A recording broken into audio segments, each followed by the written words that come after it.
नमस्कार साथियों, मैं जीवन वर्मा आपके लिए एक नया वीडियो लेकर आया हूं और इस वीडियो में हम देखेंगे जो अभी अर्धवार्षिक परीक्षा चल रही है उसमें कक्षा 10वीं का विज्ञान का पेपर था।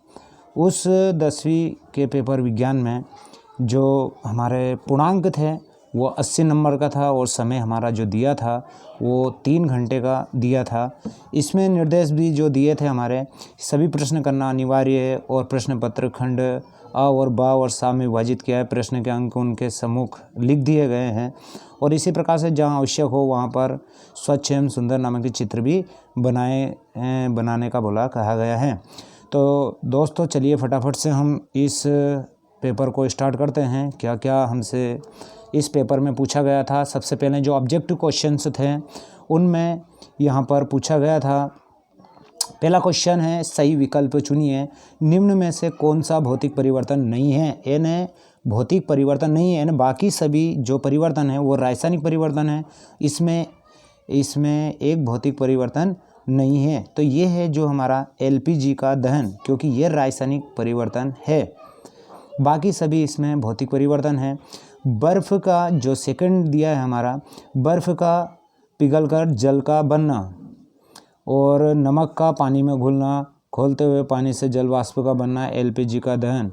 तो इसमें जो राइट जो हमारा ऑप्शंस जो रहेगा वो रहेगा एलपीजी का दहन। सेकंड जो क्वेश्चन दिया है हमारा, निम्नलिखित में से कौन सी एक रासायनिक अभिक्रिया नहीं है। इन्हें रासायनिक अभिक्रिया नहीं है, तो ये जो हमारा इसका आंसर रहेगा बर्फ़ का पिघलना, क्योंकि ये भौतिक परिवर्तन है या भौतिक अभिक्रिया है। और जो बाकी सभी हैं हमारे लोहा पदार्थ का जंग लगना, भोजन का पकना, कागज़ का जलना, ये सभी जो हमारे हैं वो रासायनिक परिवर्तन हैं। तो इसमें भौतिक परिवर्तन नहीं है, रासायनिक अभिक्रिया नहीं है, तो यानी ये भौतिक परिवर्तन है। तो भौतिक परिवर्तन का आएगा बर्फ़ का पिघलना। इसी के बाद हम देखते हैं जो थर्ड पूछा गया था, सोने एवं प्लेटिनम को गलाने वाले अम्ल का नाम क्या है। तो इसका जो राइट आंसर आएगा वो आएगा हमारा एक्वा रिजिया। इसी के बाद आएगा हमारा फोर्थ दिया है, रासायनिक अभिक्रिया में भाग लेने वाले पदार्थ कहलाते हैं। तो रासायनिक अभिक्रिया में जो भाग लेते हैं उन्हें कहा जाता है अभिकारक, और जो अभिक्रिया के पश्चात जो बनते हैं उन्हें कहा जाता है उत्पाद। तो इसका जो राइट आंसर रहेगा हमारा अभिकारक रहेगा।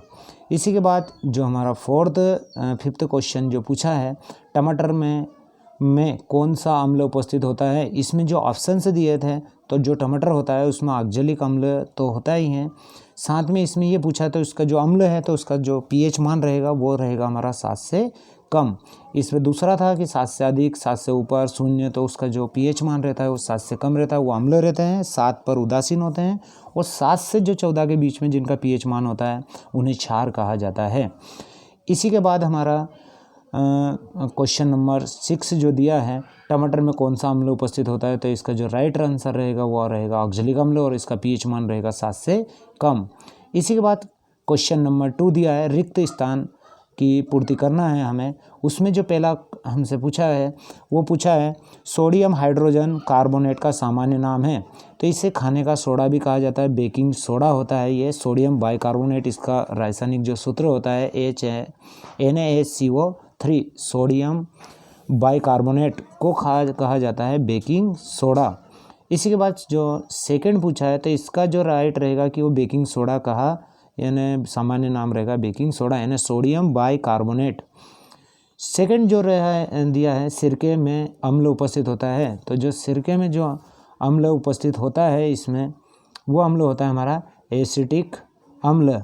एसिटिक अम्ल रहता है और जो एसिटिक अम्ल होता है उसका जो फार्मूला होता है, जो उसका सूत्र होता है CH3COOH, ये होता है एसिटिक अम्ल का।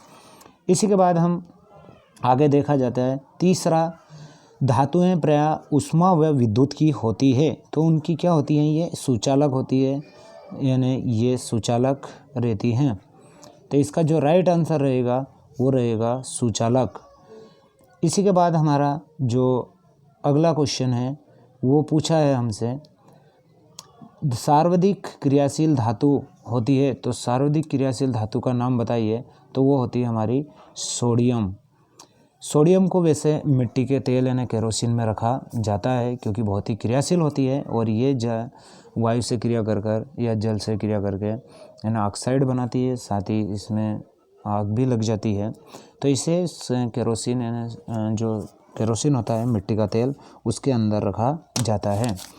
इसी के बाद में आता है हमारा द्रव अवस्था में पाए जाने वाली अधातु होती है। तो वो जो अधातु होती है वो होती है हमारी ब्रोमीन। इसका जो प्रतीक चिन्ह रहता है Br होता है, ये हेलोजन होती है, ये अधातु है। लेकिन धातु का अगर पूछा जाता है तो उसका जो आएगा हमारा आंसर मरकरी आएगा, Hg जिसे कहा जाता है पारा। लेकिन इसका जो राइट आंसर रहेगा Br ब्रोमीन, क्योंकि ये अधातु का पूछा है, इसमें नॉन मेटल्स है। मेटल्स में अगर पूछा जाता है धातु में तो वो आएगा इसका मरकरी, और अधातु में अगर पूछा जाता है तो इसका आता है ब्रोमीन। इसी के बाद अगला जो हमारा क्वेश्चन दिया है 6 जो क्वेश्चन है वो दिया है हमारा यहाँ पर स्टेनलेस स्टील में लोहे के साथ तत्व मिला होता है। यानी जो स्टेनलेस स्टील होता है उसमें कौन कौन सी धातुएं होती हैं, तो ये निकिल, क्रोमियम और आयरन, इनके साथ यानी आयरन तो उसमें होते हैं, यानी 2 धातुएं और होती हैं, निकिल और क्रोमियम। इसी के बाद हमारा जो अगला दिया है सही जोड़ी मिलाइए या सही जोड़ी बनाइए। तो इसमें जो पहला दिया था कि द्रव अवस्था में पाए जाने वाली धातु यानी मेटल्स, तो ये है इसका जो रहेगा पारा, यानी इसका जो प्रतीक चिन्ह होता है वो हमारा होता है Hg, मरकरी कहा जाता है। इसका एटॉमिक नंबर 80 होता है। दूसरा जो दिया है हमारा धातुओं के खींचने का जो गुण होता है तो उसे कहा जाता है तन्यता। इसी के बाद धातुओं को पीटकर चादर बनाने का जो गुण होता है तो वो होता है हमारा आघातवर्धनीयता। कम क्रियाशील धातुएं होती है तो सोना यानी गोल्ड, सिल्वर, चांदी, ये 2 धातुएं ऐसी होती हैं जो बहुत ही कम क्रियाशील होती हैं, यानी किसी से क्रिया नहीं करती हैं। इसमें जो 5th वाला दिया था कार्बन की संयोजकता होती है।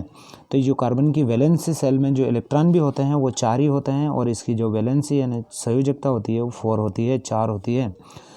मोज़ले कि जो आवर्त सारणी का जो आधार दिया था वो होता है परमाणु क्रमांक, यानी परमाणु क्रमांक के आधार पर, एटॉमिक नंबर के आधार पर बनाई थी। इसके पहले मेंडलीफ ने बनाई थी, वो बनाई थी एटॉमिक मास के आधार पर बनाई थी। लेकिन जो मोज़ले ने आधुनिक आवर्त जो सारणी बनाई थी वो बनाई थी हमारी एटॉमिक नंबर यानी परमाणु क्रमांक, यानी परमाणु क्रमांक के आधार पर सभी एलिमेंट्सों को रखा था।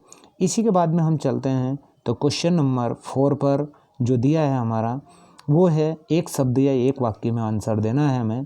तो यहाँ पर जो पहला दिया है वो दिया है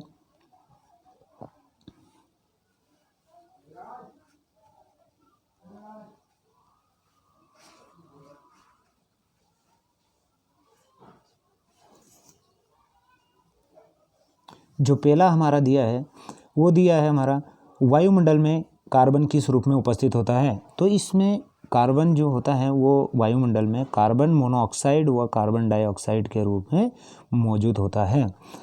फिर जो सेकंड दिया है खाना बनाते समय जो बर्तन की बाहरी परत सतह जो काली कब हो जाती है, तो जो उसकी सतहें जो काली इसलिए हो जाती हैं कि जब जो ईंधन होता है वो पूरी तरह से अगर नहीं जलता है तो धुएं के रूप में अगर जलता है तो उसकी सतह किस प्रकार से हो जाती है, ब्लैक यानी काली हो जाती है। यानी जब ईंधन पूरी तरह से नहीं जल रहा हो उस समय बर्तन के जो सतह होती है वो काली हो जाती है। इसी के बाद में जो तीसरा हमारा दिया है समूह 17 के तत्वों को किस अन्यथा या अन्य नाम से भी जाना जाता है। तो जो समूह 17 होता है उन्हें कहा जाता है हेलोजन कहा जाता है, और उनमें जो तत्व हैं हमारे वो तत्व हैं हमारे फ्लोरीन, यहाँ पर दिया है फ्लोरीन, क्लोरीन, ब्रोमीन और आयोडीन, और इसके बाद में दिया है हमारा एस्टाटीन। यानी इन एलिमेंट्सों को जो कहा जाता है वो कहा जाता है हेलोजन तत्व। फिर उसी में जो दिया है हमारा कि अष्टक नियम जो अष्टक नियम होता है हमारा किसने प्रतिपादित किया था। तो ये अष्टक नियम जो दिया था है ना, आवर्त सारणी को जब इसका विकास किया गया बनाई गई थी तो उस समय जो हमारे अष्टक नियम का प्रतिपादन है ना किस क्रम से एलिमेंट्सों को व्यवस्थित रखा जाए तो न्यूलैंड्स ने दिया था।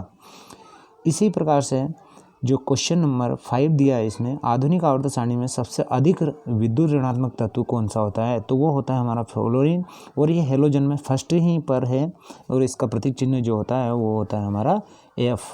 यानी F से इसे प्रदर्शित किया जाता है। इसी के बाद हमारा जो दिया है, और फ्लोरीन की ऋण विद्युता का मान यानी आवर्त सारणी में सबसे ज़्यादा होती है। इसी के बाद जो क्वेश्चन 6 दिया है उसमें पूछा है एक परमाणु का इलेक्ट्रॉनिक जो विन्यास है वो 2, 8, 7 है, इस तत्व का नाम क्या है। तो जो ये तत्व होता है ये हेलोजनी है और इसका जो नाम है वो है क्लोरीन। यानी जो क्लोरीन और इसका जो प्रतीक चिन्ह होता है वो Cl होता है, यानी Cl से इसको प्रदर्शित किया जाता है और ये हेलोजनी है और इसका जो एटॉमिक नंबर है, परमाणु क्रमांक है, वो 17 है। इसी के बाद हम आगे बढ़ते हैं। तो हमसे पूछा गया है और भी जो दिए हैं नोट है ना, प्रश्न क्रमांक 5 से 8 तक में से कोई 2 प्रश्न हल करना था और इन्हें 3-3 नंबर के थे, टोटल 9 नंबर के क्वेश्चंस हैं यहाँ पर। तो इसमें दिया है संतुलित रासायनिक समीकरण क्या है, रासायनिक समीकरण को संतुलित करना क्यों आवश्यक है। तो दोस्तों अभिकारक और उत्पाद में परमाणु या अणुओं की जो संख्याएं होती है उन्हें दोनों तरफ बराबर करना ही क्या कहलाता है, रासायनिक समीकरण कहलाता है। जिस प्रकार से मान लीजिए ये लिखा मैंने N2 + H2 लिखा तो इक्वल क्या बनेगा हमारा NH3।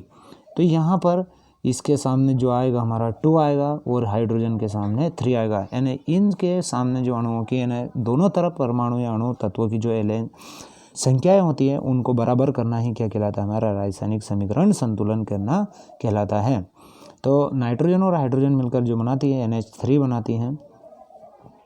इसी के बाद हमारा जो 6 जो अगला क्वेश्चन है, तेल एवं वसायुक्त खाद्य पदार्थों को नाइट्रोजन से प्रभावित क्यों किया जाता है ना। नाइट्रोजन अक्रिय वैसे क्रिया नहीं करती हैं, इसीलिए उसमें नाइट्रोजन होती है, नाइट्रोजन के कारण उनका ऑक्सीकरण नहीं हो पाता है, इसलिए भी रखा जाता है। जो क्वेश्चन नंबर हमारा 7 है, ताज़े दूध का जो pH मान 6 होता है, दही बन जाने पर इसके pH मान में क्या परिवर्तन होता है। तो जो ताज़े दूध का जो है उसका pH मान गिर जाता है क्योंकि अम्ल में वो परिवर्तित हो जाता है। क्वेश्चन नंबर दिया है विरंजक चूर्ण प्लास्टर ऑफ पेरिस व खाने के सोडे का रासायनिक नाम व सूत्र लिखिए। तो विरंजक जो चूर्ण होता है उसका जो रासायनिक नाम होता है वो होता है कैल्शियम ऑक्सीक्लोराइड यानी CaOCl2। इसी के बाद हमारा जो प्लास्टर ऑफ पेरिस होता है कैल्शियम सल्फेट CaSO4.2H2O, ये होता है इसका रासायनिक, इसे POPB कहा जाता है, प्लास्टर ऑफ पेरिस भी कहा जाता है। दूसरा होता है खाने का सोडा यानी बेकिंग जो सोडा होता है उसका जो नाम होता है सोडियम का बाइकार्बोनेट, उसका जो फार्मूला होता है यानी जो सूत्र होता है वो होता है NaHCO3, सोडियम बाइकार्बोनेट। इसी के बाद हमारा जो दिया है क्वेश्चन क्रमांक 9 से 13 में से कोई 3 प्रश्न हल करिए। तो यहाँ पर जो पहला क्वेश्चन दिया है सोडियम, ऑक्सीजन एवं मैग्नीशियम के लिए नए इलेक्ट्रॉनिक बिंदु संरचना बनाइए। यानी सोडियम का जो बिंदु संरचना बनेगी तो वो क्योंकि एटॉमिक जो नंबर होता है सोडियम का 11 होता है, तो इसके फर्स्ट जो कोष होता है उसमें 2 इलेक्ट्रॉन्स होते हैं और सेकंड में 8 रहेंगे, मतलब 2, 8 और 1 रहेगा। तो इसी प्रकार से इसकी जो बिंदु संरचना रहेगी 1 रहेगी, ऑक्सीजन में बाह्यतम में 2 रहेंगे और मैग्नीशियम में भी 2 रहेंगे। बाह्यतम कक्ष के इलेक्ट्रॉनिक विन्यास है। इसी प्रकार से उभयधर्मी ऑक्साइड क्या होते हैं, 2 उभयधर्मी ऑक्साइडों का नाम लिखिए। सोडियम, पोटेशियम, लिथियम के तेल के अंदर संग्रहित क्यों किया जाता है, क्योंकि ये वायु में आकर ऑक्सीजन से क्रिया कर लेते हैं। इसी के बाद जो हमारा अगले जो क्वेश्चन है इसमें 16 भी दिया है और भी क्वेश्चन आयनिक यौगिकों में 3 गुण लिखिए। सजातीय श्रेणी क्या है, उदाहरण के सहित द्वारा समझाइए। क्या कारण है कि हीरा कठोर एवं ग्रेफाइट चिकना एवं नरम होता है, उसके गैसों को अलग समूह में क्यों रखा जाता है, क्योंकि ये इनकी इलेक्ट्रॉन बंधुता शून्य होती है, इनकी संयोजकता शून्य होती है और ये अक्रिय होती है, इन्हें लिए इसे रखा जाता है। तो इसी प्रकार से हम सभी क्वेश्चनों को अगले वीडियो में करेंगे और उनमें आपको बताएंगे। इसी प्रकार से 18 क्वेश्चन दिए हैं, 19, 20, 21, 22, ये सारे क्वेश्चन आज के पेपर में अर्धवार्षिक परीक्षा 10th क्लास विज्ञान में पूछे गए थे। तो अगले जो वीडियो रहेगा हमारा, उस वीडियो में हम आपको इनके जो सॉल्यूशन रहेगा सभी क्वेश्चनों को बोर्ड पर कराकर आपको वीडियो प्रोवाइड कराएंगे। और अगर हमारा ये वीडियो आपको समझ में आया हो और अच्छा लगा हो तो इसे लाइक करें, शेयर करें और हमारे चैनल पर अगर आप पहली बार हैं तो इसको सब्सक्राइब कर लीजिएगा, क्योंकि इसका जो नेक्स्ट वीडियो रहेगा उसमें हम सभी क्वेश्चनों को हल कर कर आपके सामने बताएंगे। इसी के साथ जय हिंद, जय भारत।